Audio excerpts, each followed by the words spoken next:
Welcome to Hair Hero, the podcast where we dive deep into the minds of the best in the business to uncover what makes them tick and sometimes what makes them twitch. I'm your host, Ryan Whedon, founder of Masters of Balayage and creator of Masters Academy. Join me each week for impactful conversations with industry leaders, icons, influencers, and trendsetters. Get ready to be inspired, learn from the pros, and maybe even have a laugh or two. Because let's face it, if we can't have fun talking about hair, we're doing it wrong. Let's get started.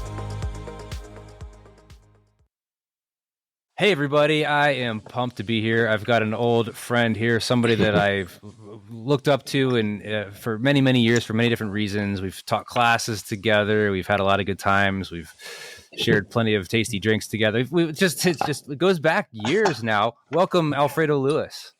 Hey Ryan, how are you? I'm so happy to be here. Thanks for having me.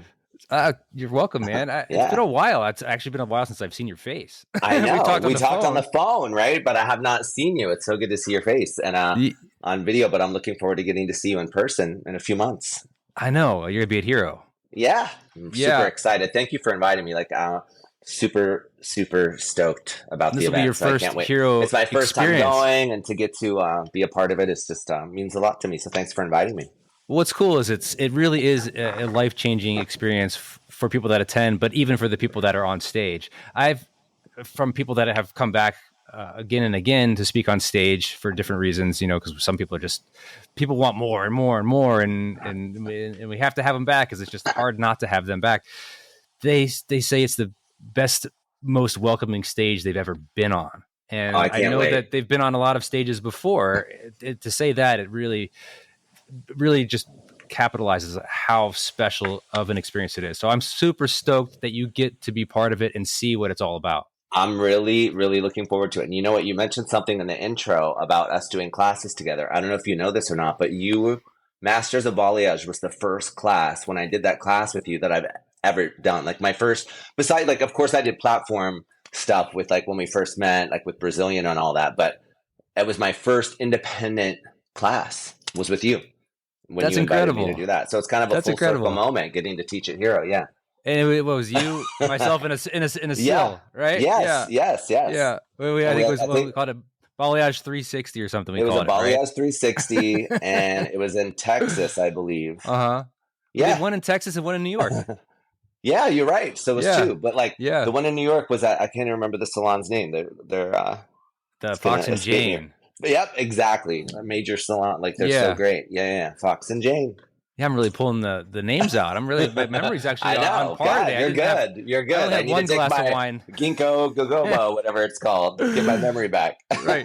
Well, I only had one glass of wine last night and actually got some sleep. So, hey. Really? It's a good day.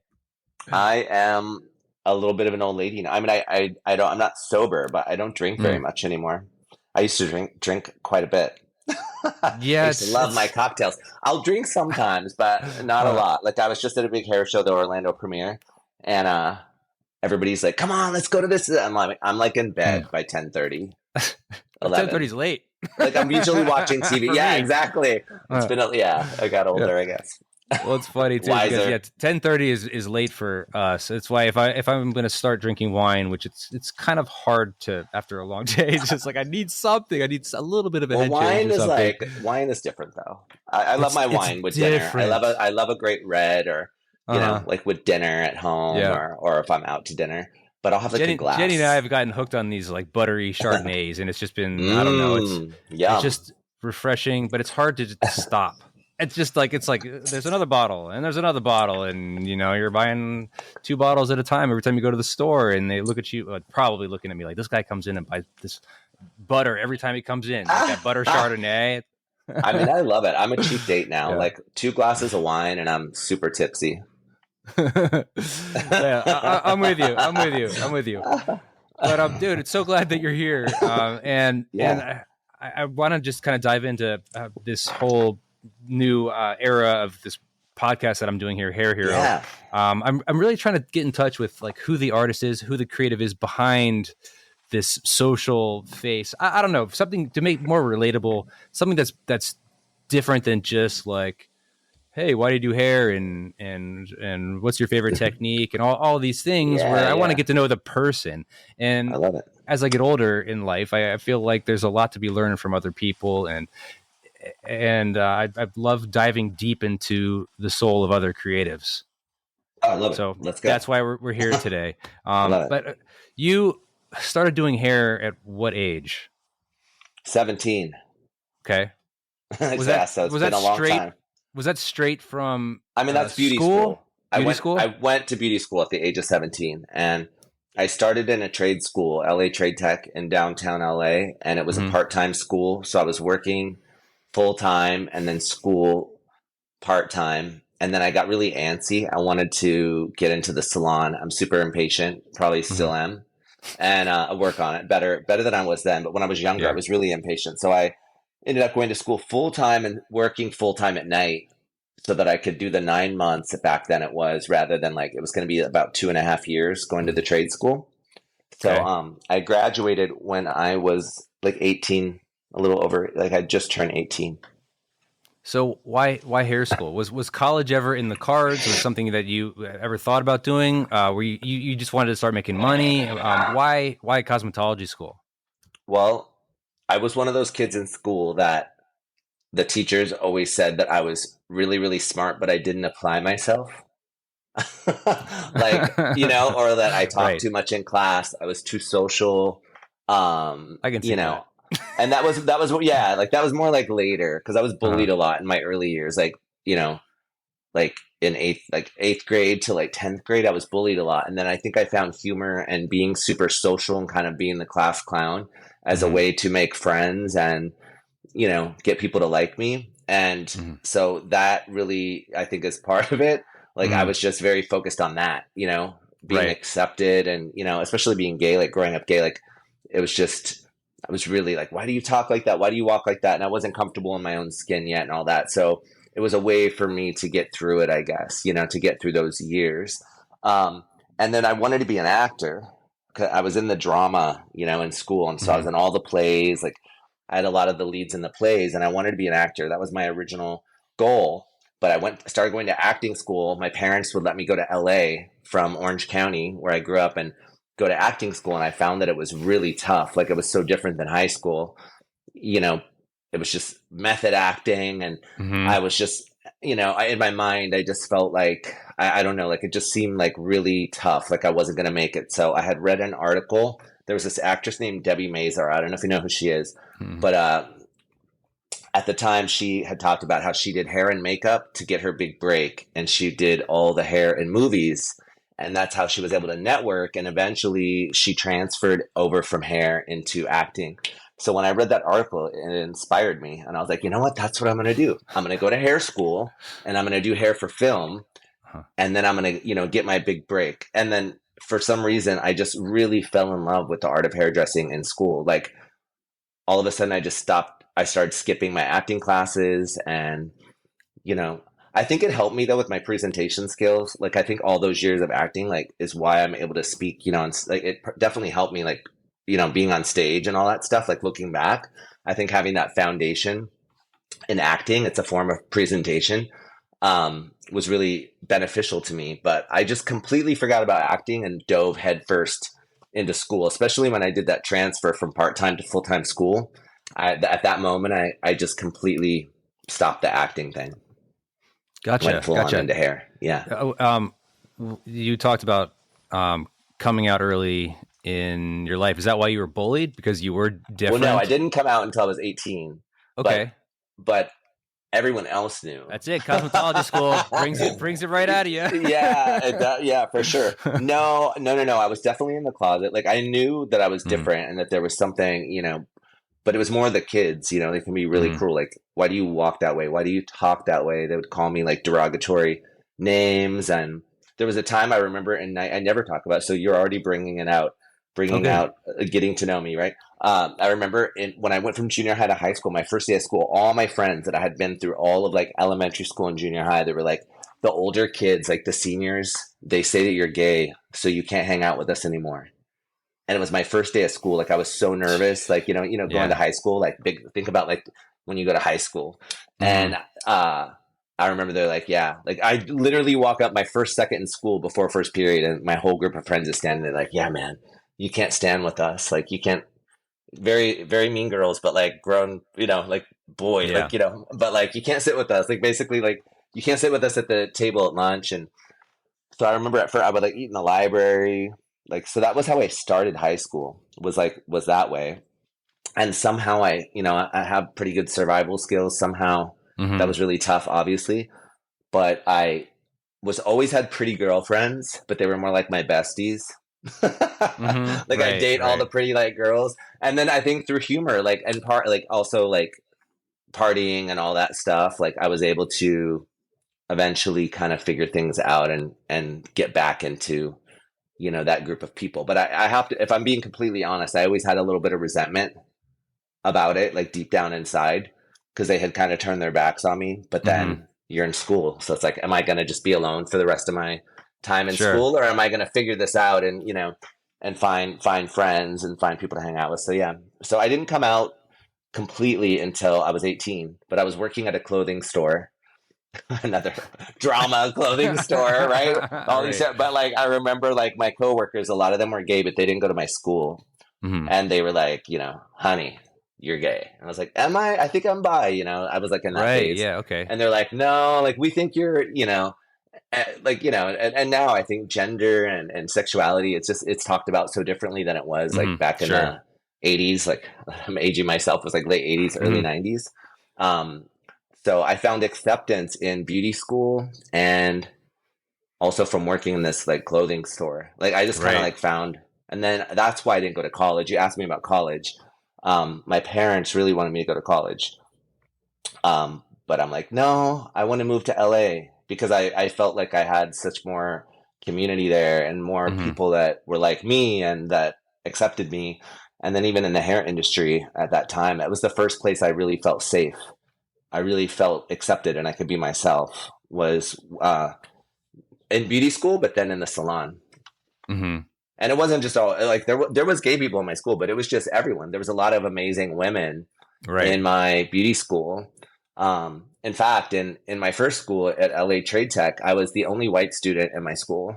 Um, Most of it was these incredible black women. So I did learn a lot about like texture and stuff during that time. And I found so much acceptance. Like they could care less if I was gay or straight or, Mm-hmm. I was just really able to be Right. myself in school. And then I transferred to a full-time school. Um, and it was a similar situation, whereas everybody was just so accepting. And then when I got in the salon, that was even magnified even more. Everybody was just, I felt like I could really be myself.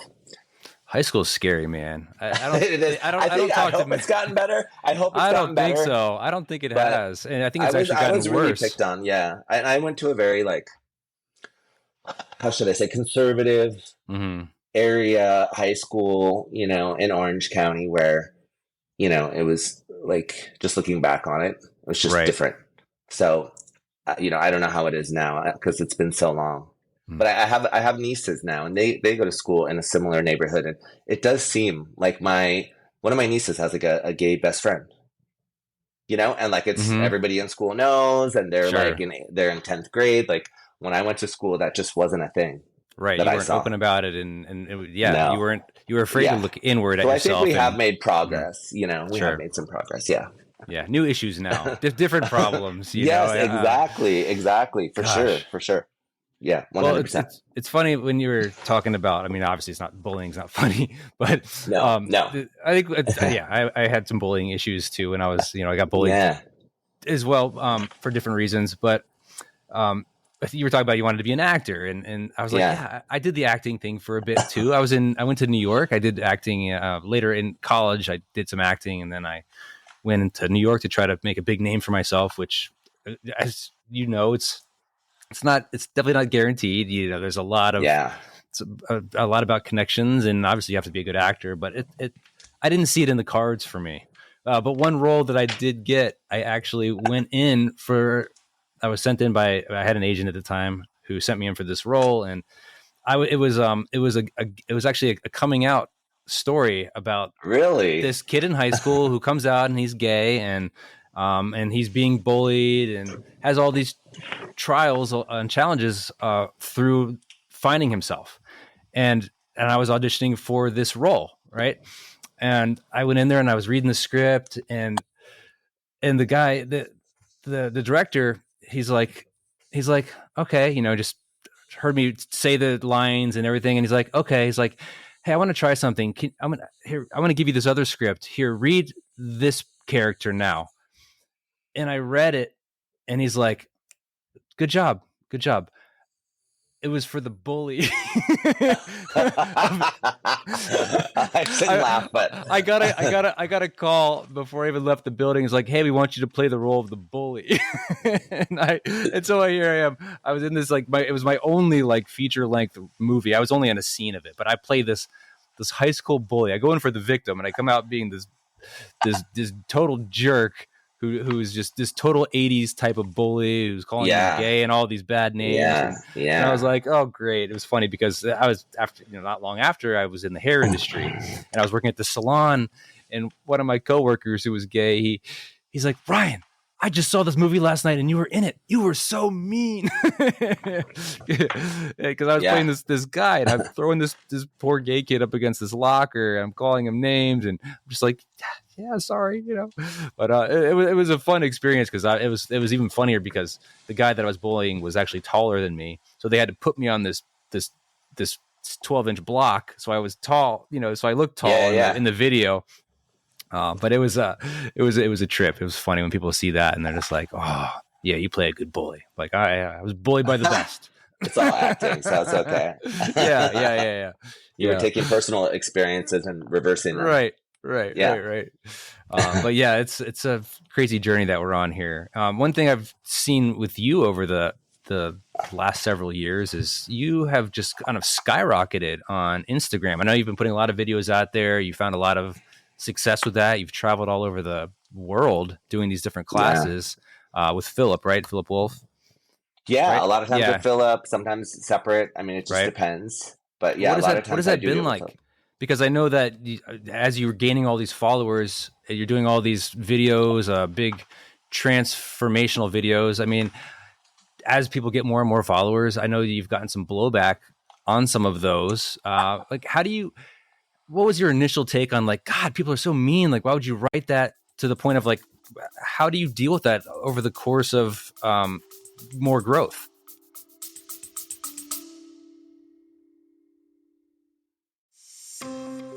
Balayage, balayage, balayage. It doesn't matter how you pronounce it. Your clients just want to know that you're good at it because they're paying a lot of money for your service. Sure, you can take a class here and there, search on YouTube, learn a hack here and there on Instagram, but it's never going to be enough because to excel at balayage, you need structured learning with experts that have been where you are and can show you how to reach your goals. Hi, I'm Ryan Whedon, founder of Masters of Balayage and one of the first balayage experts to bring modern balayage to millions. And right now, Masters Academy, the #1 online trainer for balayage artists, is now offering lifetime memberships. That's right, no more monthly payments, no more overdrafts, just a one-time payment and you can get over 100 hours of balayage and blonding tutorials on demand to watch and rewatch on your time. Our new Masters Academy lifetime membership also includes our 3 world-famous certification programs, the Balayage Masters Program, the Blonde Masters Program, and the Extensions Masters Program. Not only do you get to own all 3 of these now,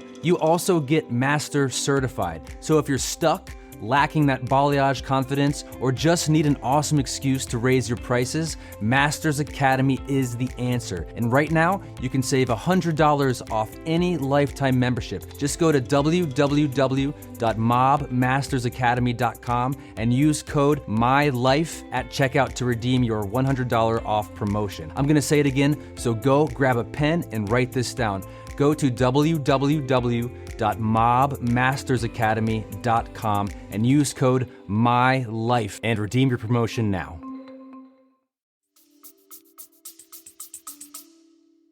Well, I'm excited. That's one of the things I'm excited about Hero, because I know I'm gonna kind of talk a little bit about mental health and social media, and I'm still working on what I'm gonna present, what I'm gonna say, because I have so much to say. You want it to be meaningful, and you have a certain amount of time. I mean, really, you could do a whole summit, I think, on it.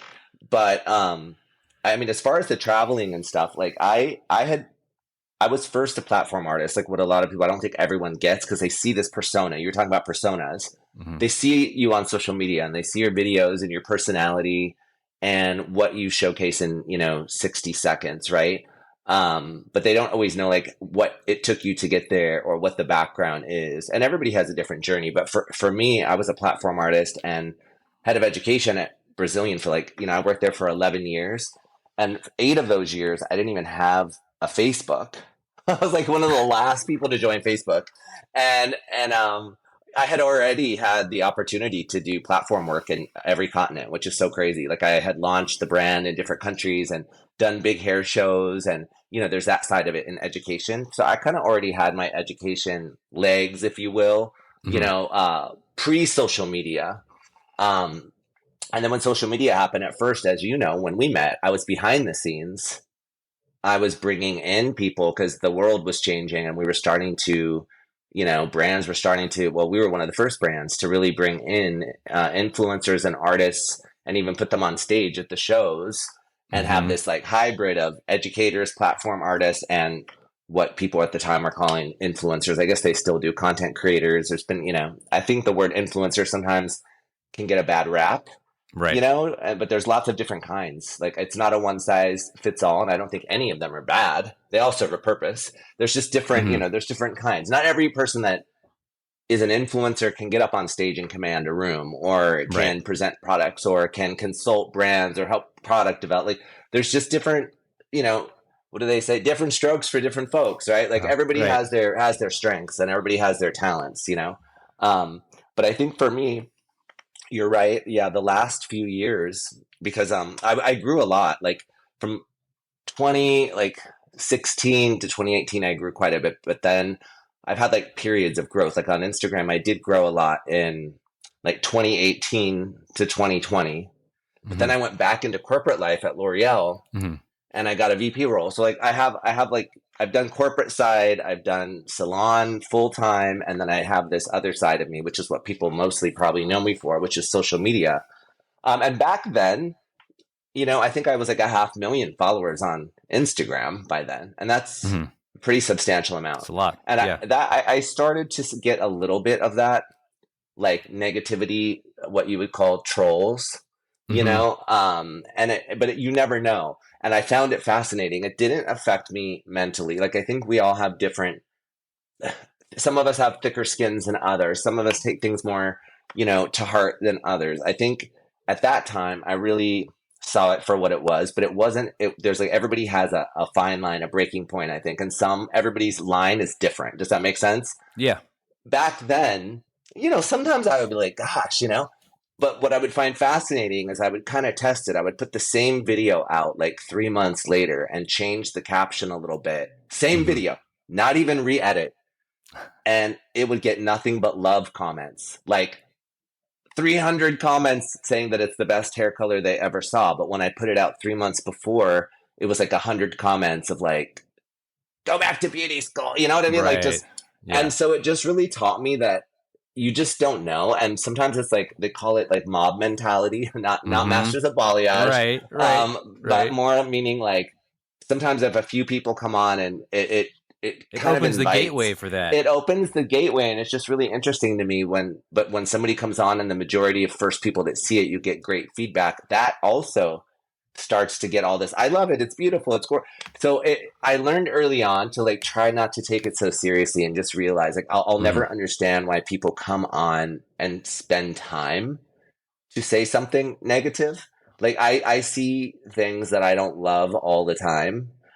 I just keep scrolling, I don't like it. I don't like it. But I also don't go on and say like, I don't like this color, or I think it looks bad on her skin tone, or I would have went ash. Why did it looks too, like, whatever it is, like to take that time out of your scroll. It fascinates me. Right. Like, but in the last year, made you do that?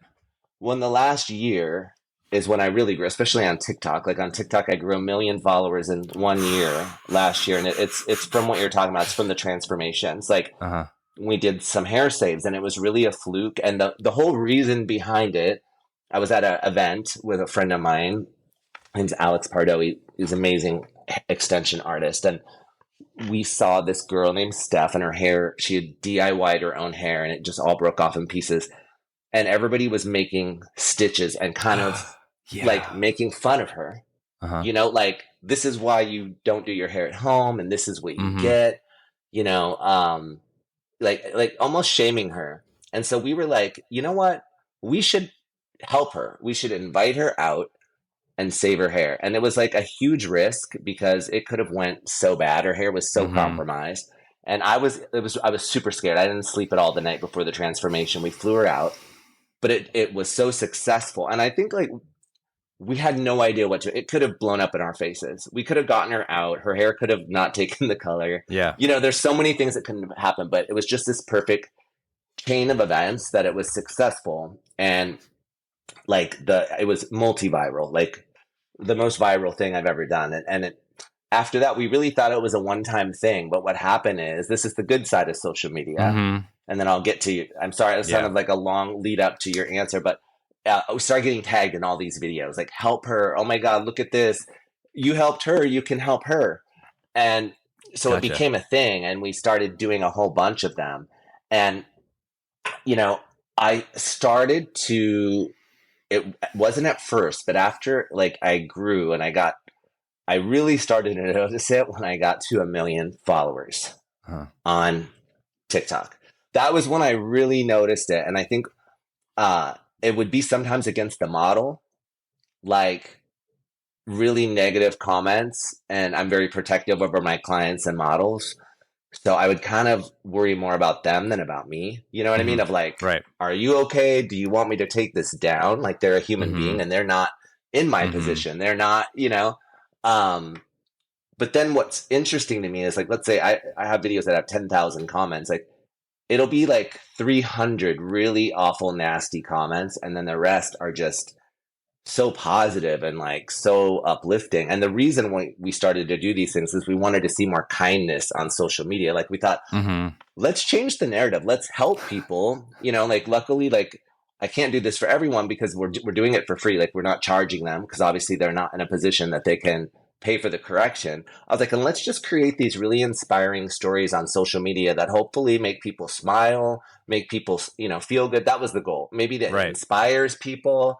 And we started to realize, you know, and I think, if I'm being honest, we all play a part in everything. I think I maybe got a little too cocky about it because they all started going so well.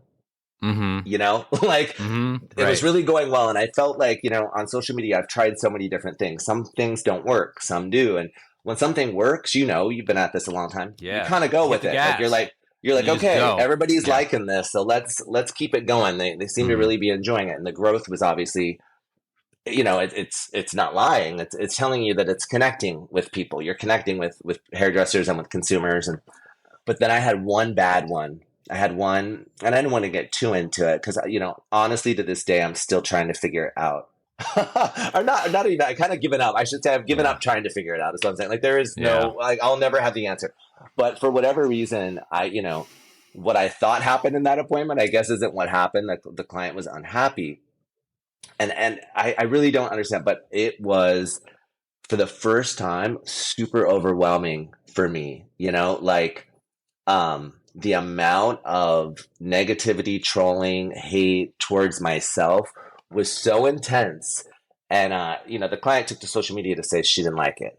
And that I could accept. That went viral too, right? Well, no. But when I talk about viral, I opened up my TikTok and, like, there was hundreds and hundreds and hundreds of videos of people stitching my video, critiquing my work, saying everything that I did wrong.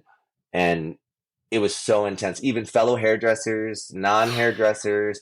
And then I even had people say, like, oh yeah, he, you know, making comments on my character, people that I've never met before, like almost like they know me personally, you know, and it was like a character assassination type thing. And this isn't, it's not like get out the violins and feel sorry for me or anything like that. It's just more like, it was like a reality of, like, you know, when you put yourself in that position, people can say whatever they want, honestly. Like, they shouldn't, like, but they can, you know, and they will. And if they have an opinion, you know, I guess it's their right if they want to get on and feel the need to make a video about it, you know. But it was to such a degree that for the first time I went into a really deep state of depression.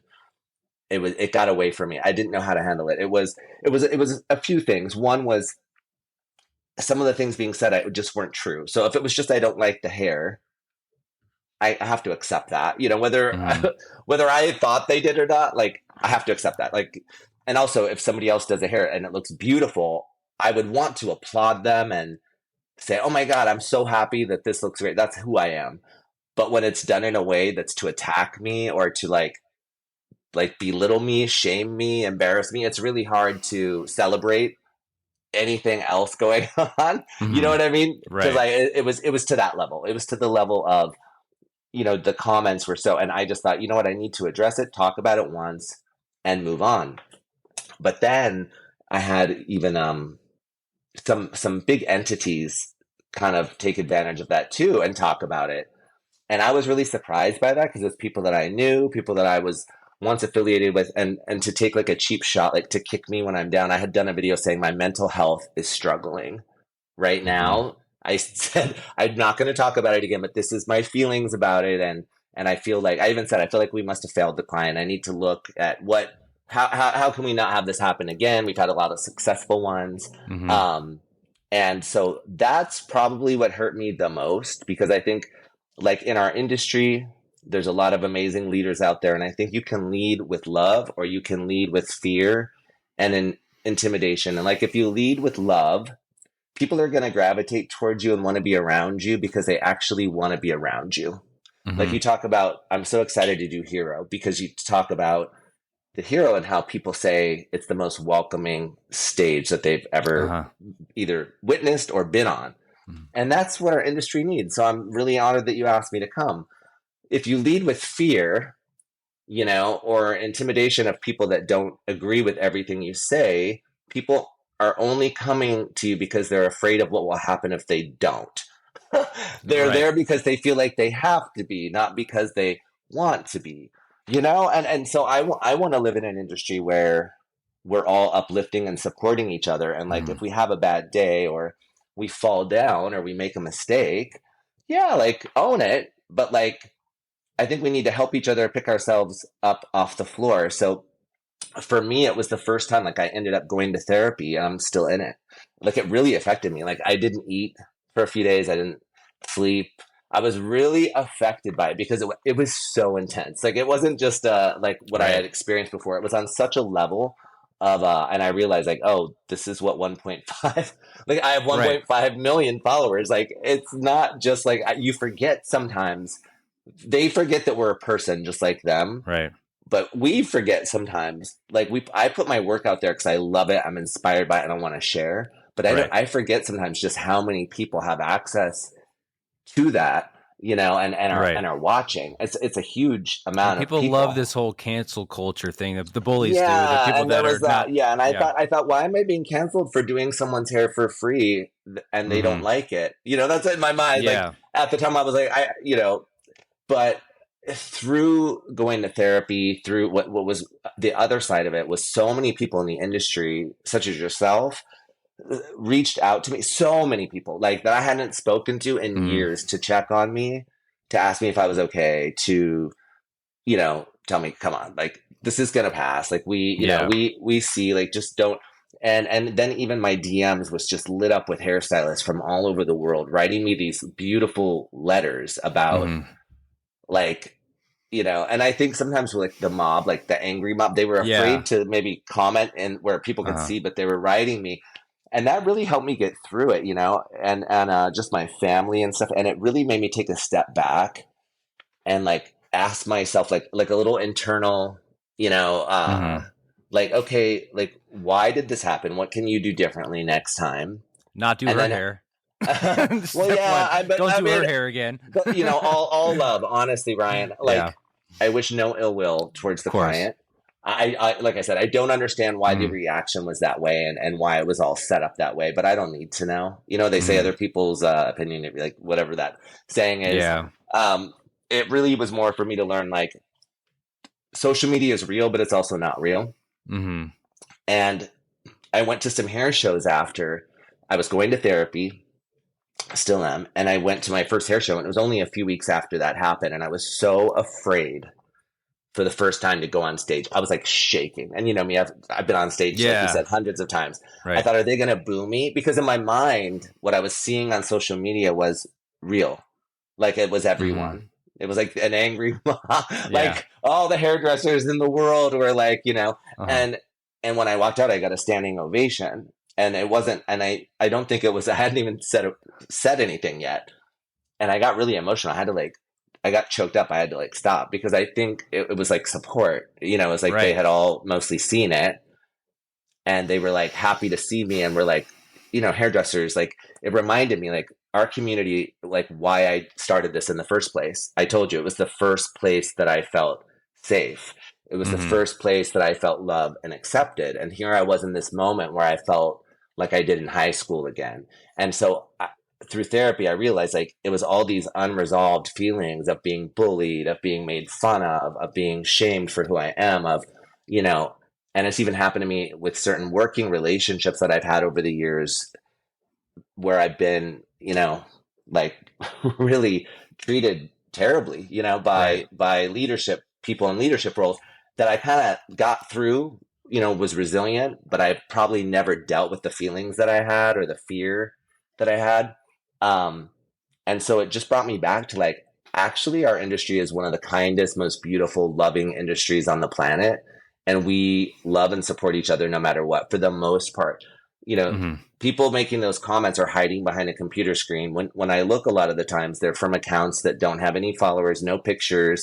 I can't see who they are. You know, it's not real. Like, I mean, you know, some of it is real, but like but what I'm saying is like the majority of us really love and support each other. And I think, you know, it reminded me of like why I do this. It really grounded me in a way. And also why I came to this industry in the first place. I've done so many hair shows since then.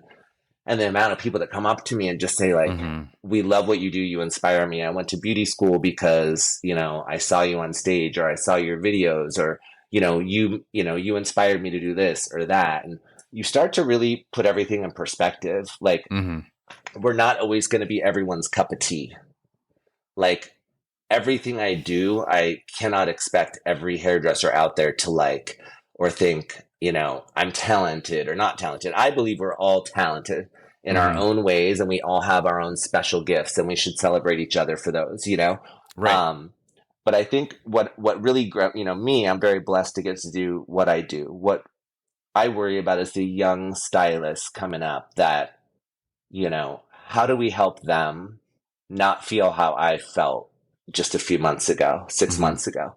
Right now, I feel so good, so hopeful, and so happy and blessed and all those things. But I was really in a dark place from that experience for like about a month. I'm not going to lie. Like I wish you know, they always say never let, no, I'm not going to sugarcoat it. I was devastated by people I don't even know. Like I let it get to me. And it's like, you know, how do we help each other be kinder to each other? But also, how do we like, I want stylists coming into the industry to feel how I felt when I first started. I want them to feel welcome. I want them to feel like they can post, you know, their work without people coming on and like annihilating them. Cause sometimes I think one comment can destroy somebody. Sometimes like a new baby stylist coming out that's excited about something they did in their first salon client or their first model they did for their, you know, to have somebody come on and say that's ugly, it can destroy them, like literally, like their minds, you know, because I'm sure you do too. I meet a lot of people out there that they say I'm afraid to share my work because somebody came on and said they didn't like it and it really hurt my feelings. You know, it's like, how do we help each other just be a little bit kinder to each other? Right. Yeah, it's an important part of our industry that we don't really. It's getting more focused now. This whole health and well-being, and if you know Elizabeth Fay, Hair Love. I do. I just did a at the Premier Orlando show. I was on a panel with her. Yeah. Well, she probably mentioned the Vitality Project. I just want to shout that out real quick because she's I guess joining up with Pivot Point to bring mental health and overall well-being to the education curriculum in hair schools and salons. So I think I kind of want to ask you, like, where do you think, you being very tapped into the industry, you always have in a lot of different roles, Yeah, where do you think the industry is headed in the next 5 to 10 years? I know, right? It's such a big, there's so much going on, right? Like we've got Mm. AI, The like AI is changing everything. it's Yeah. changing everything. We've got social media is like moving so fast and changing so rapidly. There's things I'm hearing, and some of it's hearsay right now, right? But Hmm.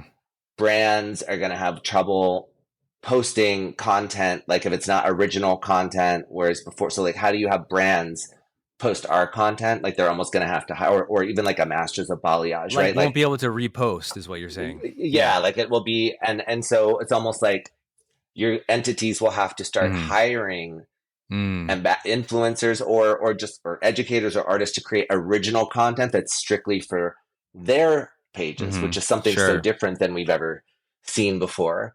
So I And got then to I go back think to work. and then I think there's yeah, right, all of it. I think that there's going to be this it's already happening, this Yeah. you know uh new age, like, cuz now you've got your TikTok Hmm. hairdressers, and then the Instagram, which is a lot more curated. And I think people want to see, like, that's why this podcast is I think it's gonna be so great. People really want to talk about real things, not that it's not Hmm. real. I like all due respect and props, because I love the imagery that I see on Instagram, and Sure. I've obviously been really successful there. But I think why I've thrived on TikTok is I am vulnerable. Like that one Hmm. bad incident I just told you Yeah. about, it's because I put it out there. You know what I Right. mean? And it's sometimes it's gonna hit and sometimes it's gonna miss.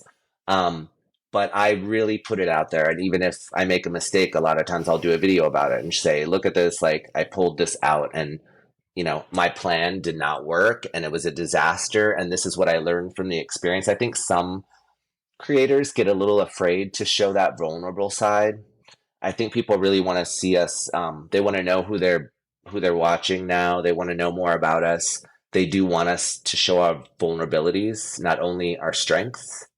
Hmm. So I think that there's going to be this big resurgence and almost like a big shakeup, and I don't know where it's all going to land, but I think you're going to see a lot of new educators slash creators start coming up that are presenting, themselves in completely new and exciting ways.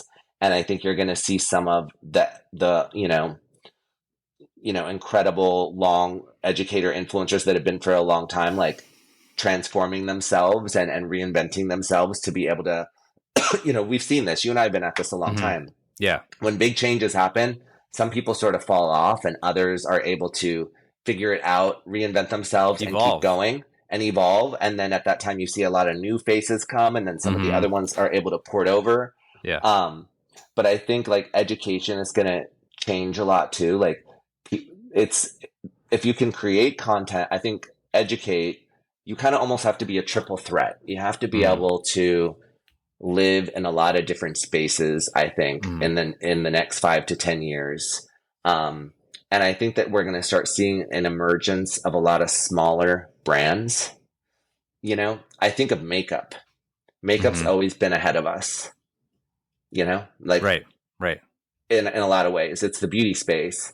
But if you think of all the educators and, makeup artists that have found their place on platforms, having their own brands and becoming these powerhouses in the industry, I think that we're going to start seeing more of that. We've already started to see it. Like, I think right now, I'm just saying Dom because he just, Dom Hmm. Dom. Yeah. I love Dom. But, Hmm. the brushes, right? Right. And he's starting to come out, and not just him, but the only reason I say him is because I was just right before we got Hmm. on, I was on Right. social media and I saw him pop up.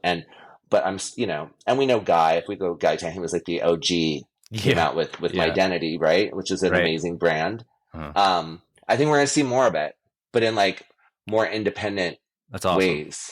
I don't Yeah. know. What do you think? That's a, Well, no, I think that's a great forecast, because I think the newer stylists that are gaining fame, they're starting to learn that if they want to maintain their influence, they need to find a way to monetize what they're doing so they can support their journey. Yes. Because I know a lot of people back when everybody was getting big back in the day, and they had these influencers that were hired on for these different shows. A lot of them never did anything with their platform. They might have had hundreds of thousands of followers, but unless they found a way to monetize their own personal journey, once they had nowhere to go, and they had a lot of Yes. followers with nothing to support that growth, and then they had to kind of go back to the salon or go back to the way things were. And a They didn't lot of have a them, business after it. right. A lot of them disappeared. And I Yeah. think it's a time where we need to figure out, how do we make ourselves valuable? Like, if you want to work with brands, it can't just be posting. Mm-hmm. Like, it's not like we're going to see a huge shift, and brands are going to start. It's kind of scary for some of us. Like, Yeah. can you consult?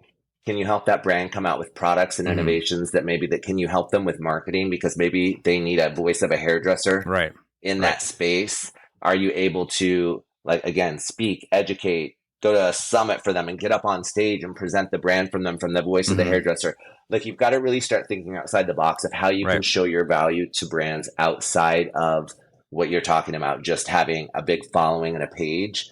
Like, we're really going to have to start transforming ourselves and getting a lot more involved if we Mm-hmm. want to make Yeah. it in that space and be involved in the way that we have been before.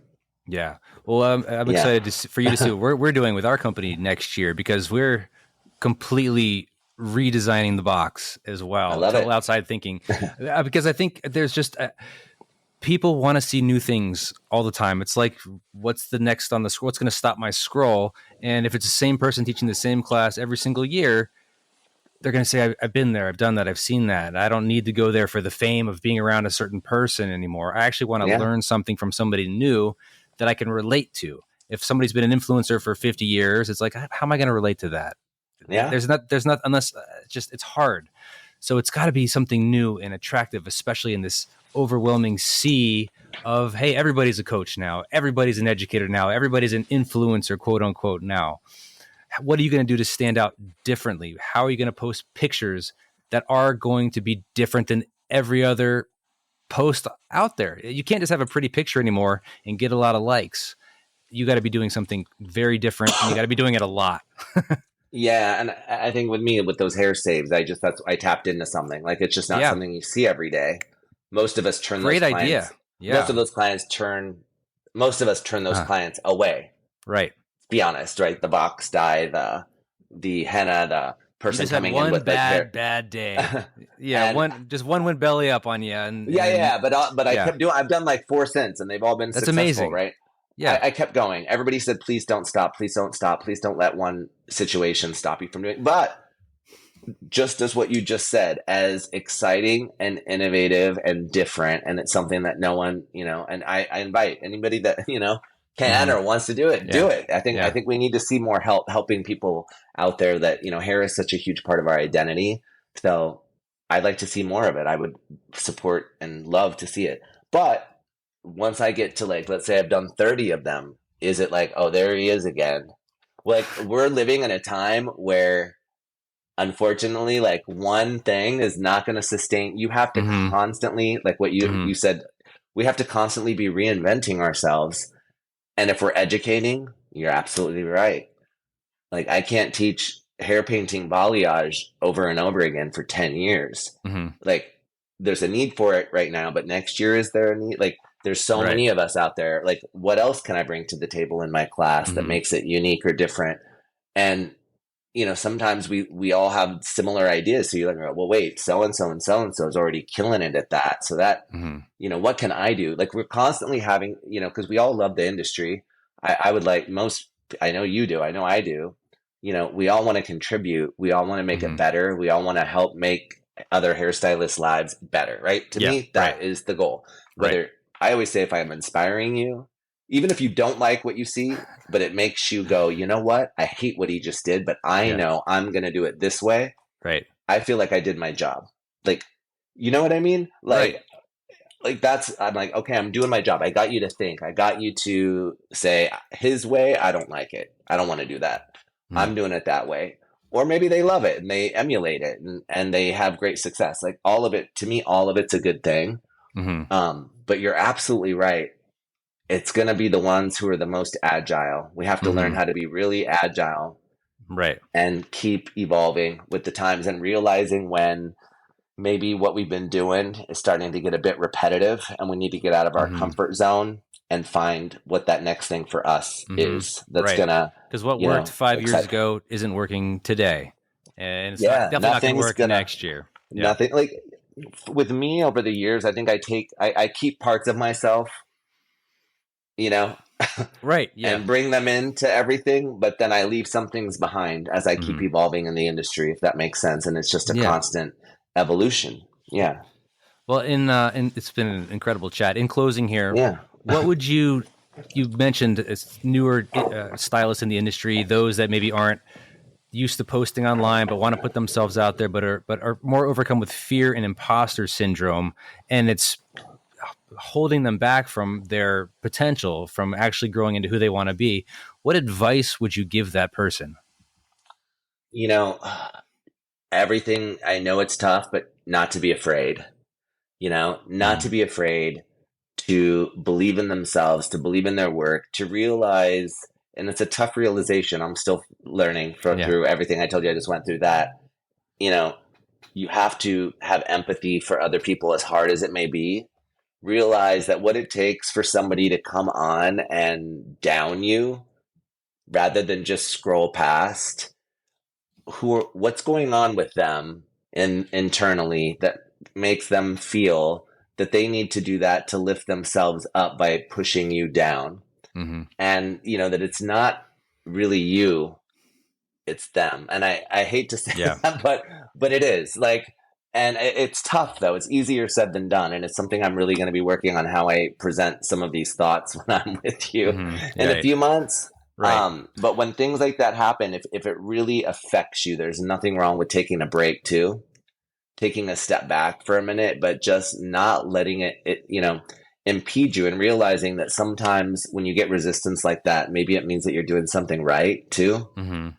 You're Mm-hmm. when you're ruffling feathers like that, when you're new, if you get one comment or two comments that get you down, like it's okay to feel your feelings. Like that's like, we're human, feel them, Mm-hmm. but then really try to reverse it and ask yourself that question of like, why would I, like, how would I behave if I saw a photo, and kind of take it off yourself and put it on them. And the hardest part is, rather than being angry at that, having a little bit of empathy of where they must be at to feel the need to come at you that way. Mm-hmm. It's like, Yeah. I really learned to have empathy for people. Like, you cannot be a happy person if you're going around scrolling. Try to knock other people I down. hate this. I hate that. Yeah. You're a terrible educator. I would never go to, all those things that you see when you scroll. And I Mm-hmm. see every artist, I realize like we all go through it. I see every artist, from super hardcore education driven artists posting about it. Like, it happens to all of us on that level. Mm-hmm. So it's kind of like, how do you accept that that's just an unfortunate fact? And how do you try to come from a place of gratitude and then look at all the good things? I had to remind Yeah. myself, even at my level, of like, look at all the things that are so amazing because of this industry, that I get to experience every single day. And look at all of the love and support I have. Like, let's live in that side of things, and kind of, how do we, Mm-hmm. be true to ourselves and feel our feelings, but then like put them away, if that That's why makes I feel sense. like Like, it's so not stay in important. it, not Right. stay in that, not stay in it. Like, it's like, I think it's healthy to Right. feel it, and to feel, if somebody says something that's hurtful for you, own it. Don't not feel your feelings, Right. but then how do you move past it and put it away and go back over to, yeah, but look at all of these positive things. Mm-hmm. And it's going to hurt, but I think it's important that we do have a way to vent. We do people have we can talk to, we can tell them about it, so we don't hold it inside. And yeah, But they can and say like, talk. "Dude, don't listen to this person." We all For need at me, least one having all those person. people reach out to me and have all those Yeah, conversations I had, it saved yeah, my life. Like, it really, really helped me a lot. yeah, Um, it's easier said than done. It takes practice. They say any habit takes 21 days, positive or mm-hmm. negative. I don't know if you've Yeah, ever heard that statistic, but yeah, I think if you practice, it takes practice. And that's something I definitely want to talk about. Like, the first time it may be tougher to move past it, the second time, but if you keep practicing that of like having a little bit of empathy, like really feeling it, moving, like it'll start to become like riding a bike, and it will be a lot easier to deal with. Because at the end of the day, social media is a necessity in our business now. It's not, there was a time when I think you had a choice. I don't think there is a choice. It's, if you're a hairdresser out there and you want your work and you want to have your business, I truly believe that you have to figure out social media for yourself. It doesn't mean you have to post every single day, but you need to figure out what works for you in your business model. How do you promote yourself? Right. And how do you connect with your audience, whether it's 500 people or 500,000 people, what's going to work for you, and kind of finding your rhythm. And then part of that is the mental health aspect of it. How do you deal with those tough times that are going to come up? And it wasn't, I think I'll leave you with this. I think with me, people related to it. And the reason I got so many hairdressers coming up to me at shows and wanting to talk to me about it is it wasn't about, because you're right, I can be a bit unrelatable. 1.5 million followers on TikTok is a little unrelatable to some, You're right. But it didn't matter. They said, I haven't had somebody have a cause and effect of hundreds of videos being made about my work, but I've had a client that I thought loved her hair write a terrible review about me on Yelp, or call my salon owner and say things that were just completely, I had no idea, and I lost my job, let's say, at that salon. Like, so many people came up and told me stories that they related to it on a different level, because it was like, they said, I had the same situation. It's just that there weren't hundreds of thousands of people weighing in on it. And so they were able to relate to it. And I think we've all been through that. We've all had, I've been through it, just not at that social media level. We all, even after 30 years in the industry, I have clients. Of course, it happens that's a very real thing that happens to us as stylists, but it's, we all hope the client will call us and say, hey, I got home and I don't like my hair. Can you fix it? Right. Right. But not everybody does that. Some will take to Yelp or, other forms, right? Sure. And so I think that social media, in some ways, emulates what's happening in the salon. You know what I mean? Like, we have to look at it bigger than just what's happening on someone's page. It's sort of like a mirror of the industry and what's happening in our everyday lives behind the chair. Right. Right. Yeah. Well, I know this conversation is going to touch a lot of people. It's going to reach a lot of people, and I cannot wait to see you on stage at Hero. You're going to change lives. And I can't wait to see it. Well, you're already you're changing lives all the time, and I'm so happy to know you and have been your friend for all these years. And I just really appreciate you giving me the opportunity to come out. This is going to be something totally different for me that I've never really presented or talked about, but I love, we talked about comfort zones. This is going to be, I think I'm really looking forward to connecting with the stylist, but I think I'll get almost just as much, if not more, out of it, and meeting everybody as everyone else does sometimes. I think people don't realize that sometimes. I know you understand that. Yeah. Right. Meeting the stylist and stuff, it's like my favorite part of what I get to do. And the twinkle in their eye and the big ahas. There's nothing like it. There's nothing like it. So I really can't wait to meet everybody. Well, you're a true hair hero, and this is awesome, man. So talk to you soon, buddy. Talk to you soon. Thanks for tuning in to Hair Hero. If you enjoyed this episode, please leave us a 5-star review. It helps us reach more listeners just like you. And don't forget to screenshot this episode and share it on Instagram, tagging us at Masters of Balayage. We'd love to see your posts and share them. Until next time, remember, be bold, be brave, be you. See you in the next episode.